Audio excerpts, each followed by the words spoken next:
ഷാഫിക്ക് ഒരു തോന്നലുണ്ടായിരുന്നു പാലക്കാടൻ ഇഡ്ഡലിയാണ് ഏറ്റവും വലിയ ഇഡ്ഡലി. മുഹമ്മദ്ഖിന്റെ വീട്ടിൽ പോയപ്പോൾ ആ ഇഡ്ഡലിയാണ് ഏറ്റവും വലിയ ഇഡ്ഡലി.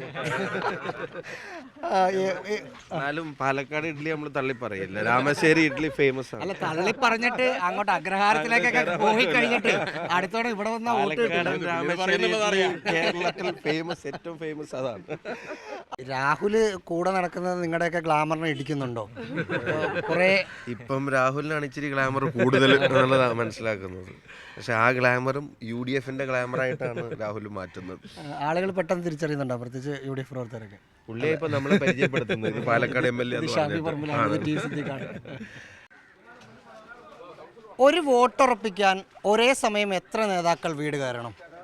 1, 2, 3 എന്നൊക്കെയാണ് ഉത്തരമെങ്കിൽ അത് തെറ്റാണ്. ഇതാ ഉമാ തോമസിന് വേണ്ടി വോട്ട് ചോദിക്കാൻ T Siddique MLA, Shafi Parambil MLA, KPCC general secretary PM Niyas, ഒപ്പം ഈ സോഷ്യൽ മീഡിയയിലൂടെയൊക്കെ ചാനൽ ചർച്ചയിലൂടെയൊക്കെ വലിയ താരമായ പ്രവർത്തകർക്ക് ആവേശമായ രാഹുൽ മാങ്കൂട്ടത്തിൽ.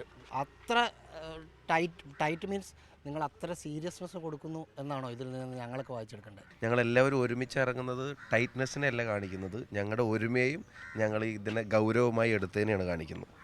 ഒരുമ എന്നുള്ള കോൺഗ്രസ് ഒക്കെ ഒരുമ, അതിൽ കുറേ അർത്ഥമുണ്ട്. KPCC വർക്കിംഗ് പ്രസിഡന്റ് കൂടെയാണ് സിദ്ദിഖ്. എത്ര വോട്ടാണ് നിങ്ങളുടെ ഒരു കാൽക്കുലേഷൻ? അതിലേക്കൊക്കെ വന്നോ? ഈ തെരഞ്ഞെടുപ്പിൽ നിങ്ങൾ അടിവരയിട്ടോ UDFന്റെ ഭൂരിപക്ഷം ഡബിളായി ഉയരും. ആ രീതിയിലുള്ളതായിരിക്കുന്ന പ്രചരണവും പരിപാടിയൊക്കെ പോവുകയാണ്. സെക്രട്ടേറിയറ്റും CPM MLAമാരും മന്ത്രിമാരും ഒക്കെ ഇവിടെ ക്യാമ്പ് ചെയ്താലും ജനപക്ഷം UDF പക്ഷമാണ്. അത് വളരെ കൃത്യമായി ഫീൽ ചെയ്തു. ഞങ്ങൾ ഇന്ന് രാവിലെ വീടുകളിൽ പോയപ്പോൾ ചക്ക തരുന്നവർ, റംബുട്ടാൻ തരുന്നവർ, കടല തരുന്നവർ, മക്കൾ പഞ്ച് ചെയ്യുന്നവർ, എന്തൊരു സ്നേഹത്തോടുകൂടിയാണ് ഉമാ തോമസിന് വേണ്ടി അവരുടെ മനസ്സ് കീഴടക്കിയാണ് ഉമാ തോമസ്. രാഹുല് കൂടെ നടക്കുന്നത് നിങ്ങളുടെയൊക്കെ ഗ്ലാമറിനെ ഇടിക്കുന്നുണ്ടോ? കുറെ ഇപ്പം രാഹുലിനാണ് ഇച്ചിരി ഗ്ലാമർ കൂടുതൽ എന്നുള്ളതാണ് മനസ്സിലാക്കുന്നത്. പക്ഷെ ആ ഗ്ലാമറും UDFന്റെ ഗ്ലാമറായിട്ടാണ് രാഹുൽ മാറ്റുന്നത്. ആളുകൾ പെട്ടെന്ന് തിരിച്ചറിയുന്നുണ്ടോ, പ്രത്യേകിച്ച് UDF പ്രവർത്തകരൊക്കെ? പുള്ളിയെ ഇപ്പൊ നമ്മളെ പരിചയപ്പെടുത്തുന്നത് ഇത് പാലക്കാട് MLA അല്ല, ഞങ്ങളെല്ലാവരും കൂടെ ഇവിടെ വന്നിരിക്കുന്നത് ഇപ്പോൾ തൃക്കാക്കരയിൽ ജയിക്കാൻ വേണ്ടി മാത്രം ഇപ്പം ഞങ്ങളുടെ ബ്ലോക്ക് കോൺഗ്രസ് കമ്മിറ്റി തന്നെ ധാരാളമാണ്. അപ്പം ഏറ്റവും വലിയ ഇടത് ട്രെൻഡ് ഉണ്ടായപ്പോൾ പോലും ഞങ്ങളുടെ ബ്ലോക്ക് കോൺഗ്രസ് കമ്മിറ്റിയാണ് PTക്ക് വലിയ ഭൂരിപക്ഷം ജില്ലയിൽ കൊടുത്തത്.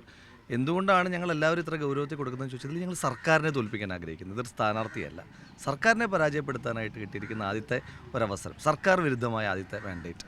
അപ്പോൾ അതുകൊണ്ട് ഞങ്ങൾ കൗണ്ട് ചെയ്യാൻ ആഗ്രഹിക്കുന്നത് തന്നെ PTയുടെ ഭൂരിപക്ഷത്തിന് ശേഷമുള്ളതാണ്. അപ്പോൾ അതുകൊണ്ട് വളരെ ആത്മവിശ്വാസം നിറഞ്ഞ ഒരു വലിയ വിജയം ഞങ്ങൾക്ക് ഉണ്ടാകും എന്നുള്ള കാര്യത്തിൽ ഒരു തർക്കവുമില്ല. നിയാസ്കൊക്കെ അതിരാവിലെ ഇറങ്ങി പാതിരാത്രി തിരിച്ചു കയറുക എന്ന രീതിയിലേക്ക് മാറിയിട്ടുണ്ടാവും. തീർച്ചയായും ഞാനിവിടെ വന്ന സമയത്ത് PTയോടുള്ള വലിയ സ്നേഹമാണ് ഈ പ്രദേശത്തുള്ള എല്ലാവർക്കും ഉള്ളത്. അവിടെ എല്ലാവരുടെ വീടുകളിൽ PTയുടെ കയ്യൊപ്പ് അവിടെയുണ്ട്. അവരുടെ ആ സ്നേഹം ഒരിക്കലും മറക്കില്ല എന്ന് തന്നെയാണ് എനിക്ക് തോന്നിയിട്ടുള്ളത്. അതുകൊണ്ട് നല്ല വിജയം ഉണ്ടാവും എന്ന് പ്രതീക്ഷിക്കുന്നു. ഷാഫിക്ക് ഒരു തോന്നലുണ്ടായിരുന്നു പാലക്കാടൻ ഇഡ്ഡലിയാണ് ഏറ്റവും വലിയ ഇഡ്ഡലി. മുഹമ്മദ്ഖിന്റെ വീട്ടിൽ പോയപ്പോൾ ആ ഇഡ്ഡലിയാണ് ഏറ്റവും വലിയ ഇഡ്ഡലി. എന്നാലും പാലക്കാട് ഇഡ്ഡലി നമ്മൾ തള്ളി പറയില്ല. രാമശ്ശേരി ഇഡ്ഡലി ഫേമസ് ആണ്. അല്ല, തള്ളി പറഞ്ഞിട്ട് അങ്ങോട്ട് അഗ്രഹാരത്തിലേക്കൊക്കെ പോയി കഴിഞ്ഞിട്ട് അടുത്തോടെ ഇവിടെ വന്ന വോട്ട് കേരളത്തിൽ ഫേമസ്, ഏറ്റവും ഫേമസ് അതാണ്. അപ്പോൾ ഇങ്ങനെ കളി തമാശകൾ പറഞ്ഞ് വോട്ടർമാരിലെത്തി സീരിയസ് ആയി വോട്ട് ചോദിച്ച് മന്ത്രിമാരൊക്കെ ഇറങ്ങുന്നതിന് ബദലായി ഇത്തരത്തിൽ പ്രചാരണം നടത്തി വോട്ടർമാരുടെ മനസ്സിലേക്ക് കയറാനാണ് UDF ക്യാമ്പും ശ്രമിക്കുന്നത്. ജെറിക്കൊപ്പം റാഹിസ് റഷീദ്, മീഡിയ 1, തൃക്കാക്കര.